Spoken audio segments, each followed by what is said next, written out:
Ms. Murphy, welcome. Chairman Goodlatte, Ranking Member Conyers, and members of the Judiciary Committee, thank you for inviting me to testify. Last month, I introduced a balanced budget amendment, which has been endorsed by the Blue Dog Coalition. Like other BBAs, my bill generally prohibits the federal government from spending more than it receives in a fiscal year. The prohibition would take effect 5 years after ratification to allow for a smooth transition period. Unlike some other BBAs, my bill does not dictate how federal policymakers should bring receipts and outlays into balance. Lawmakers in both parties must take a long look at both the revenue and the spending side of the ledger. In terms of spending, policymakers should scrutinize both domestic and defense spending, both discretionary and mandatory spending. There's no way to achieve budget balance unless the problem is examined in a holistic manner. My bill does, however, contain provisions to protect Social Security and Medicare benefits that seniors have earned through a lifetime of hard work. We simply cannot break these promises to the American people.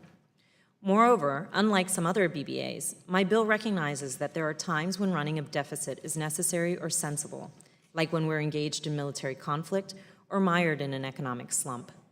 Therefore, the bill authorizes an exception to the balanced budget requirement when Congress declares war, when GDP does not grow for 2 consecutive quarters, or when unemployment exceeds 7% for 2 straight months.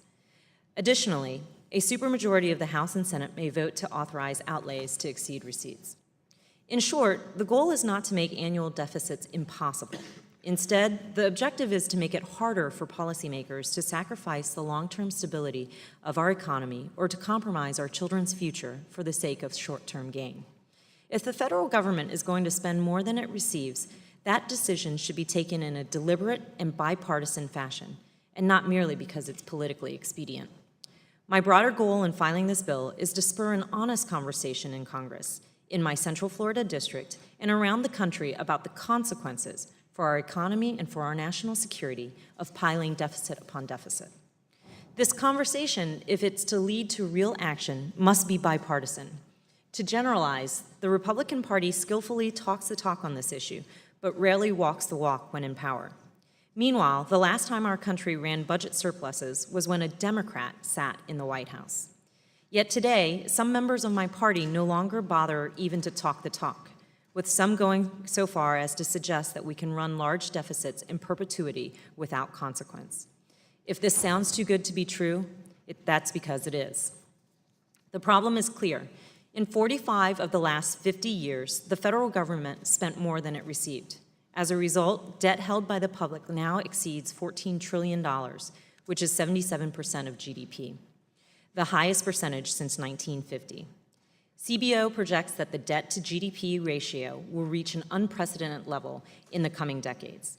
According to CBO, this will have serious negative consequences for the nation. Federal spending to pay interest on the debt will increase, making it harder to fund investments in healthcare, education, transportation, housing, and homeland security. Every dollar spent to pay interest is a dollar less spent to empower the American people. Indeed, CBO projects that within a decade, the government will spend more on interest than it spends on all domestic discretionary programs combined. The large and growing debt makes us less safe. Recently, about 24 former defense, foreign policy, and economic leaders from both parties expressed the view that our long-term debt is the single greatest threat to our national security. They noted that putting our debt on a sustainable course over the long term will lead to higher levels of economic growth, continued availability of resources to invest in our defense and our future, and a sustained leadership role in the United States in the world. We should heed the warnings of economists and national security professionals before we reach the point of no return. It is clear our country must change course. Smart policies that generate growth will enable us to reduce deficits and debt. This will require bipartisan leadership, both parties working together to adopt a sensible budget resolution, to pass annual appropriation bills in a timely manner, and to avoid dangerous brinksmanship on the debt ceiling. We still have the time to act. The question is, do we possess the will to act? Thank you.